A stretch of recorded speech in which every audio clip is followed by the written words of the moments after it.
Hello student, welcome to Bishop Academy online classes.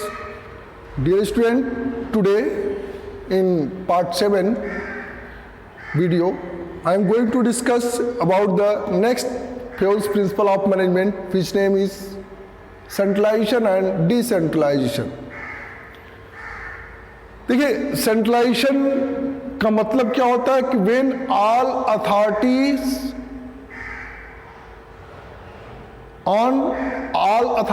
are in its own hand या in one hand are some peoples. मतलब जितने भी किसी firm की जितने भी अथॉरिटी है वो सारी अथॉरिटी या तो किसी एक व्यक्ति के पास हो या फिर कुछ व्यक्तियों के पास हो, वो सेंट्रलाइजेशन होता है. यानी कि centralization means the concentration of authority at the top management. Concentration of authority मतलब सारी अथॉरिटी किसके पास हो? टॉप मैनेजमेंट के पास हो. अगर सिंपल सा बिजनेस की बात करें, छोटे मोटे दुकानदारों की बात करें, तो वो सोल प्रोप्राइटरशिप होती है और सारी की सारी अथॉरिटी किसके पास होती है? दुकान मालिक के पास होती है, जो उस दुकान का ओनर होता है उसके पास होती है. तो वहां पे व्यवस्थाएं हम क्या कर सकते हैं? कैसा सिस्टम है मैनेजमेंट का? क्या कौन सा सिस्टम है? सेंट्रलाइजेशन का सिस्टम है. ऑन अदर हैंड दूसरे तरीके से क्या कर सकते हैं? Decentralization means sharing of authority at all level of management. यानी कि अगर हम डिसेंट्रलाइजेशन की बात करें तो sharing of authority at all level of management is called decentralization. And centralization means authority concentration of authority at the top level of management. यानी कि जो सबसे ऊपर, जो सबसे सुपीरियर है उसके पास सारी अथॉरिटी हो. तो वहां पे अगर बाकी नीचे के लेवल के मैनेजमेंट के पास कोई अथॉरिटी ना हो तो हम कहेंगे कि वो सेंट्रलाइजेशन है. लेकिन वही अथॉरिटी का जो डिस्ट्रीब्यूशन हो वो सभी लेवल ऑफ मैनेजमेंट पे हो, सभी लेवल के मैनेजमेंट के पास कुछ न कुछ अथॉरिटी हो, तो हम कह सकते हैं कि वो डिसेंट्रलाइजेशन है. यानी कि decentralization means sharing of authority at all level of management. Decentralization means sharing of authority at all level of management. Fayol suggests that an organization should strive to achieve proper balance between centralization and decentralization. Fayol ये सलाह देता है कि कोई भी organisation न तो वो फुल्ली सेंट्रलाइजेशन कर सकता है और न ही फुल्ली डिसेंट्रलाइजेशन कर सकता है. कोई भी ऑर्गेनाइजेशन में अगर फुल्ली आप डिसेंट्रलाइजेशन कर देंगे तो वहां पर क्या हो जाएगी? अथॉरिटी सबके पास आ जाएगी, तो वहां पे ईगो की भावना आ जाएगी और वहां पे वो अपने अथॉरिटी का मिसयूज करना शुरू कर देंगे, अपने राइट का मिसयूज करना शुरू कर देंगे. ये चीजें आ जाएंगी. और सेंट्रलाइजेशन भी नहीं होना चाहिए. सेंट्रलाइजेशन से जो वर्कलोड होता है वो टॉप लेवल ऑफ मैनेजमेंट के पास हो जाता है और जो नीचे के लेवल ऑफ मैनेजमेंट है उनकी कोई रेस्पॉन्सिबिलिटी नहीं होती है ज्यादा. उनके रेस्पॉन्सिबिलिटी होती है और उनके पास प्रेशर ज्यादा होता है, वर्कलोड ज्यादा होता है, इसलिए वहां पे अपने ऑब्जेक्टिव को फुलफिल करने में अनेबल हो जाते हैं. तो हम ये भी नहीं कह सकते कि हम सिर्फ सेंट्रलाइजेशन हो, डिसेंट्रलाइजेशन ना हो, सिर्फ डिसेंट्रलाइजेशन हो, सेंट्रलाइजेशन ना हो. ऐसा नहीं है. जो हर एक फर्म के लिए सेंट्रलाइजेशन और डिसेंट्रलाइजेशन का एक प्रॉपर बैलेंस बना करके रखना पड़ता है. इसलिए टॉप लेवल ऑफ मैनेजमेंट के पास भी कुछ डिसीजंस के लिए, कुछ इंपॉर्टेंट डिसीजन के लिए अथॉरिटी होती है और बाकी के लेवल पे भी उनके वर्क के अकॉर्डिंग उनको रेस्पॉन्सिबिलिटी जिस चीज की होती है उस रेस्पॉन्सिबिलिटी के अकॉर्डिंग उनको अथॉरिटी प्रोवाइड की जाती है. जैसा कि मैंने आपको बताया था कि अथॉरिटी एंड रेस्पॉन्सिबिलिटी की बात की है, डिवीजन ऑफ वर्क की बात की है. तो डिवीजन ऑफ वर्क के बाद जस्ट मैंने अथॉरिटी और रेस्पॉन्सिबिलिटी की बात की थी. क्यों? फ्योल ने भी यही कहा था कि पहले वर्क का डिवीजन करिए, एक्टिविटीज को ग्रुपिंग करिए, फिर उस ग्रुपिंग एक्टिविटीज के अकॉर्डिंग आप अथॉरिटी और रेस्पॉन्सिबिलिटी का भी डिस्ट्रीब्यूशन करिए. तो he feels that the top management should keep the authority of taking vital decision in their own hands. तो उन्होंने क्या फ्योल ने ये महसूस किया, जो टॉप लेवल ऑफ मैनेजमेंट है उसके पास अथॉरिटी कौन सी होनी चाहिए? टेकिंग विटॉल डिसीजन, जो मुख्य डिसीजन, जो मुख्य निर्णय लेना हो तो उसकी अथॉरिटी किसके पास हो? Top level of management. तो जैसे हमारे देश का प्रेसिडेंट है तो इन सब जितने भी हमारे वहाँ हाई कोर्ट है, सुप्रीम कोर्ट है, इन सब हाई कोर्ट सुप्रीम कोर्ट के ऊपर भी उसका एक डिसीजन होता है कि अगर वो जिस भी क्या कहते हैं अपराधी को अगर वो क्षमा करना चाहे तो वो क्षमा कर सकते हैं। ये क्षमा करने का अधिकार उनके पास है, एक सुप्रीम अथॉरिटी है, क्योंकि वो सबसे first person of the country होता है प्रेसिडेंट। तो जब first person of a country है तो फर्स्ट डिसीजन उसका होना चाहिए, यानी कि उनके पास एक विटॉल डिसीजन होता है प्रेसिडेंट के पास। तो यहाँ पर हम कह सकते हैं कि जो टॉप लेवल ऑफ मैनेजमेंट होता है उसके पास कुछ अथॉरिटी कैसे होने चाहिए जिस पर वो विटॉल डिसीजन अपने हाथ में रखे, जिस वो अपने हाथ में कुछ मुख्य समस्याओं पर जाए या कुछ मुख्य डिसीजन जो लेना हो, मेन डिसीजन जो लेना हो, उसका राइट्स अपने पास रखे, अथॉरिटी रखे। Whereas the operational authority should be given to middle and lower level managers। और जो ऑपरेशनल अथॉरिटी है, जैसे ऑपरेशनल अथॉरिटी का मतलब ये हुआ कि आपका प्रोडक्शन डिवीजन है, प्रोडक्शन यूनिट है, सेल्स यूनिट है, HR यूनिट है, फाइनेंस यूनिट है। तो ये जो आपका यूनिट वाइज जो ऑपरेशनल एक्टिविटीज है, उन ऑपरेशनल एक्टिविटीज के लिए जो ऑपरेशनल अथॉरिटी होनी चाहिए उनके पास, उनको प्रोवाइड किया जाना चाहिए। The degree of centralization will depend upon the certain factors such as competence of top management, ability of subordinate, size of the organization etcetera.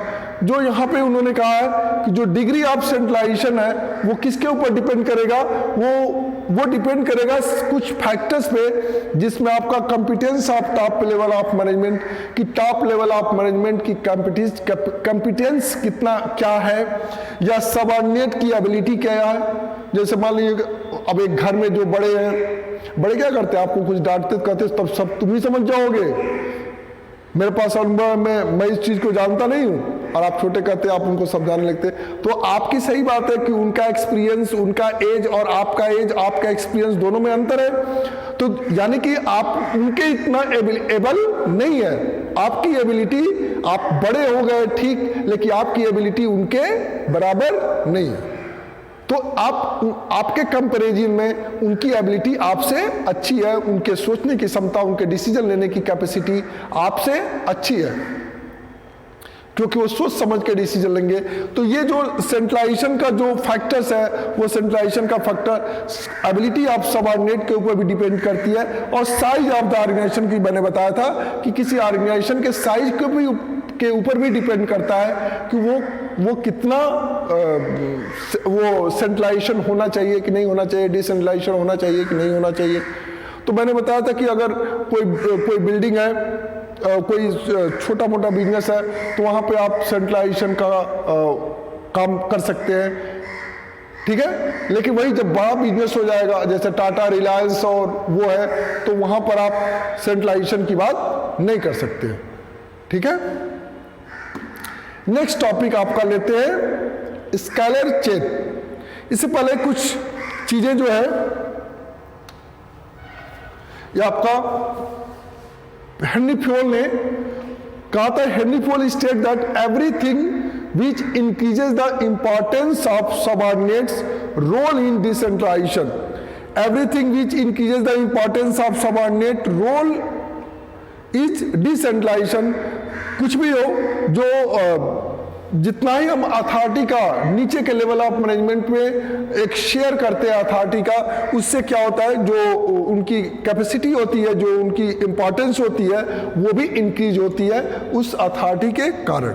जैसे आपकी अथॉरिटी क्या है कि आप अगर उस लेवल के आप एम्प्लॉई हैं, जैसे आप एज ए मैनेजर हैं, तो आपको अगर अथॉरिटी मिलती है तभी आप मैनेजर है, अथॉरिटी नहीं है तो कोई कुछ भी मैनेजर नहीं है। जैसे आप अपने फादर के बच्चे, आप फादर के बेटे हैं, ठीक है, आप अपने पिता के लड़के हैं, अगर वो आपको अपनी संपत्ति की अथॉरिटी आपको ना दे तो काहे का बेटा नहीं, आपको मानना है, आपको कुछ राइट्स दिए हैं, कुछ अथॉरिटी दी है कि बेटा ये तुम ये काम कर सकते हो, तो आप हैं। नहीं किए तो कोई अथॉरिटी नहीं है, यू आर जीरो। बिना अथॉरिटी की you are zero, you have no any any right to take any decisions, ठीक है। तो इस तरह की चीजें आपके आती है। नेक्स्ट है आपका small organization have greater centralization due to small range of activities. चूंकि जो स्मॉल छोटे मोटे ऑर्गेनाइजेशन होते हैं उनको क्या होता है, वो वहां पर ज्यादा से ज्यादा सेंट्रलाइजेशन देखने को मिलता है। But in case of large organisation there is a lesser degree of centralisation. जैसे ही हम ऊपर बड़े बड़े ऑर्गेनाइजेशन की तरफ बढ़ेंगे वहां पर भी सेंट्रलाइजेशन धीरे धीरे क्या होता जाएगा, कम होता जाएगा। अब बढ़ेगा क्या, डिसेंट्रलाइजेशन बढ़ेगा, इंक्रीज करेगा। तो इस तरह से आप इसका सिंपल सा एग्जांपल आप दे सकते हैं डिसेंट्रलाइजेशन का। सबसे जो अच्छा एग्जांपल है वो एग्जांपल है आपका panchayat system of our country, जो अभी इलेक्शन हुआ है ना। तो जो पंचायत सिस्टम है क्या है, देखिए ऊपर से जिला पंचायत सिस्टम जो है, तो जिला पंचायत से ग्राम पंचायत, ऊपर से आप देखिए लेवल सेंट्रलाइजेशन और डिसेंट्रलाइजेशन। सबसे ऊपर प्रेसिडेंट के बाद vice president, prime minister, home minister, फिर सारे सेंट्रल मिनिस्टर्स हैं। फिर स्टेट में आ जाइए गवर्नर, तो ये स्टेट वो सेंट्रल लेवल के हो गए। अब स्टेट लेवल में आइए तो गवर्नर है, चीफ मिनिस्टर है, ठीक है, और कुछ स्टेट लेवल मिनिस्टर हैं। अब आप क्या आएंगे, डिस्ट्रिक्ट लेवल पे आ जाएंगे। तो डिस्ट्रिक्ट लेवल पे आएंगे तो आपका जिला पंचायत है। जिला पंचायत के बाद आपका क्या आएगा, ब्लॉक लेवल पे आ जाएगा। तो आपका ब्लॉक लेवल पे आपके ब्लॉक प्रमुख वगैरह होते हैं। जिला आपका ग्राम पंचायत पे आपका ग्राम पंचायत वगैरह हैं, ठीक है, ग्राम प्रधान वगैरह आ जाएंगे। तो ये आपका अथॉरिटी क्या है, अब जितना प्रेसिडेंट के पास अथॉरिटी है, जितना वाइस प्रेसिडेंट के पास है, जितना प्राइम मिनिस्टर के पास है, तो अथॉरिटी उतना ही अथॉरिटी जो ग्राम प्रधान है उसके पास नहीं ना। यानी कि जो डिसीजन मोदी जी ले सकते हैं वो डिसीजन योगी जी नहीं ले सकते, और जो डिसीजन योगी जी ले सकते हैं वो डिसीजंस आपके एक ब्लॉक प्रमुख नहीं ले सकते।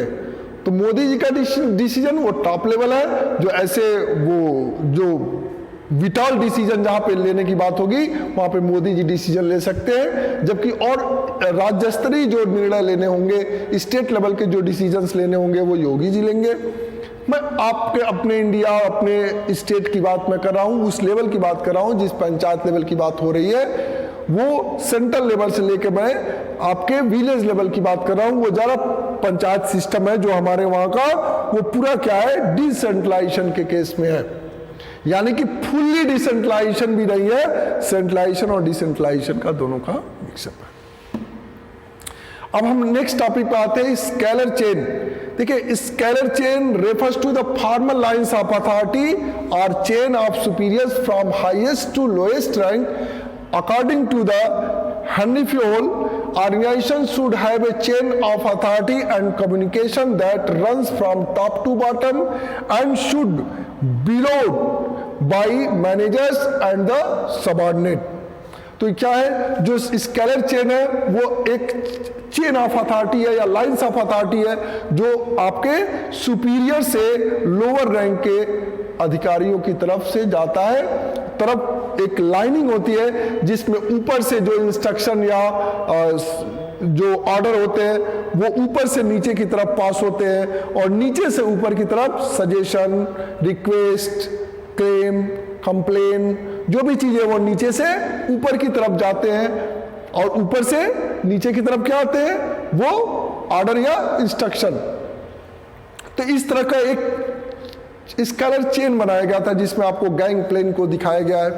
All the managers are linked together in their positions, और ऐसा ये एक लेवल, एक लाइन बनाया गया है जिसमें सारे मैनेजर्स को क्या किया गया है, एक हाईएस्ट टू लोएस्ट उनको क्या किया गया, उनके पोजीशन को शो किया गया है। Each manager has subordinate below him, और हर एक जो सुपीरियर है उसके नीचे एक सबऑर्डिनेट है, और उस सबऑर्डिनेट के नीचे भी उसका एक सबऑर्डिनेट है। तो एक लेवल उनके नीचे बनता हुआ चला गया है। Link through the chain, the principle of scalar chain suggest that there should be a clear line of authority from top to bottom. Link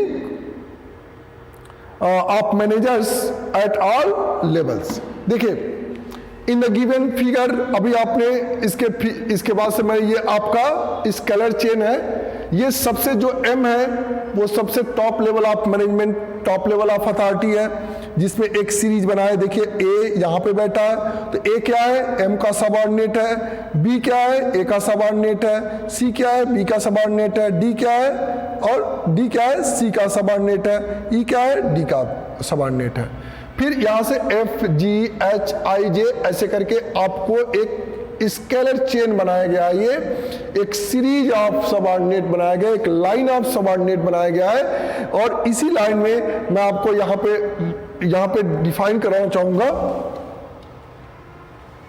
कि in the given figure there is one head M, one who has two leaders of authority under him, one leader consists of M to E and the other consists of M to J, यानी कि एक M से लेकर के वो E तक जाता है और दूसरा लैडर क्या होता है, दो सीढ़ियां हैं, ऐसे करके दो सीढ़ियां हैं, और एक ये सबसे ऊपर M है और M से एक तरफ क्या जाता है, M से लेके E तक जाता है और दूसरा M से लेके क्या जाता है, J तक जाता है, M से लेके एक J तक जाता है।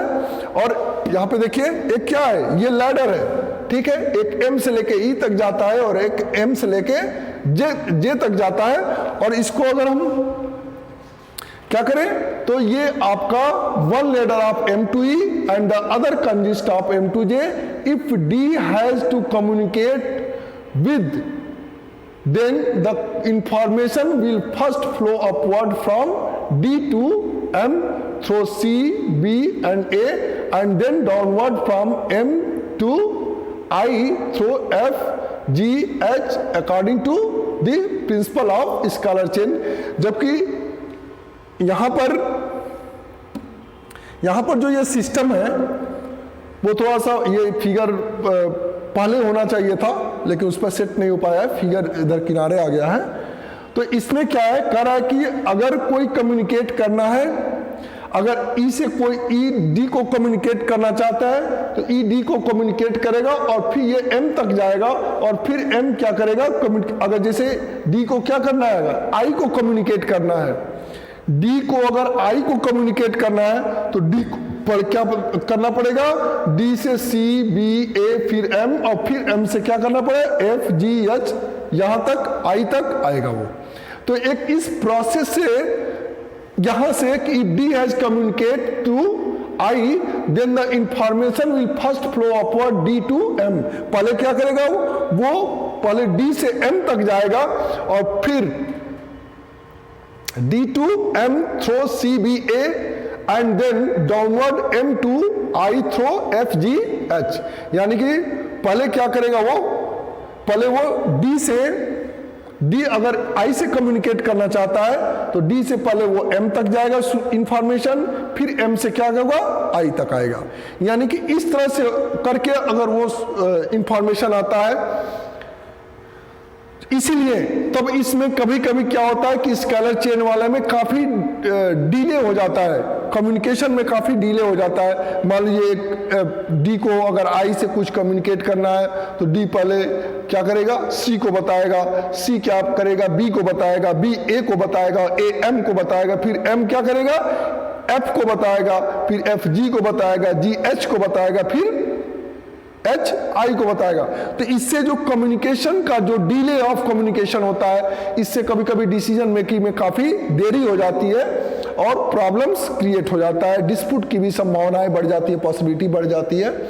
इस प्रॉब्लम्स को दूर करने के लिए गैंग्स प्लैंक का, हेनरी फ्योल ने एक गैंग प्लैंक का प्रिंसिपल उन्होंने लाया कि Henry Fayol realize that communication through the scalar chain may sometimes involve delays. To avoid delay, distortion and facilitate quick communications, Fayol suggested the idea of gangplank as shown by the dotted line joining D and I.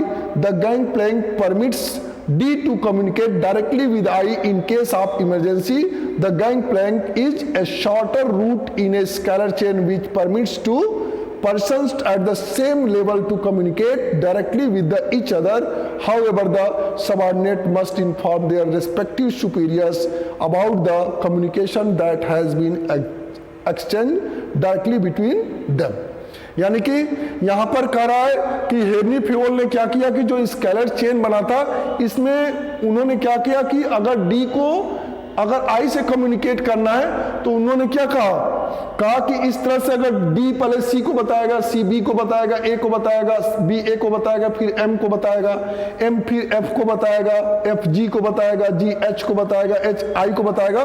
तो इससे decision making में काफी delay हो जाता है और इस decision making के डिले को सही करने के लिए फ्यूल ने क्या किया कि एक ऐसा गैंग प्लैंक का रूल अपनाया जो डी अगर इस तरह से कम्युनिकेट, आई को इस तरह से कम्युनिकेट ना करके, डी अगर इमरजेंसी है तो डी डायरेक्टली क्या कर सकता है, आई को कम्युनिकेट कर सकता है एन इमरजेंसी। बट जी इस जो ये लैडर है ये जो भी लेवल है, ई का जो लेवल है वो जे के लेवल का मेंटेन, मतलब एक लेवल के वो क्या है, सबऑर्डिनेट है। वो क्या है, ये सब सेम लेवल के सबऑर्डिनेट है। ए का लेवल एफ के बराबर है, बी का लेवल जी के बराबर है, सी का लेवल एच के बराबर है, डी का लेवल आई के बराबर है, ई का लेवल जे के बराबर है। यानी कि ये सेम लेवल के सबऑर्डिनेट है और ये सेम लेवल के सबऑर्डिनेट एक दूसरे से कम्युनिकेट कर सकते हैं। अगर वो कोई ऐसी इमरजेंसी है तो डायरेक्ट कम्युनिकेट कर सकते हैं। इससे क्या हो जाए, जो डिसीजन मेकिंग में जो डिले होगा या जो प्रॉब्लम्स क्रिएट होगी वो संभावनाएं खत्म हो जाती है। यानी gang plank is the exception of the principle of scalar chain. It shows that Fewell's principle of management are not rigid, rather these are flexible guidelines which can be modified to suit given situations. It should be ensured that gangplank does not become a normal practice as it undermines that established line of authority. But in case of urgency to prevent likely distortion of message and allow shift action to subordinates should be used gang plank. यानी कि अगर directly उसको बात करना है तो वो बात कर सकता है। ऐसा सिर्फ इमरजेंसी केस के लिए रखा गया है, अब हमेशा वो डायरेक्टली बात नहीं कर सकते हैं, ठीक है ना। तो ये एक इमरजेंसी केस के लिए रखा गया है जिससे कि वो बात कर सके। Thank you, have a nice day.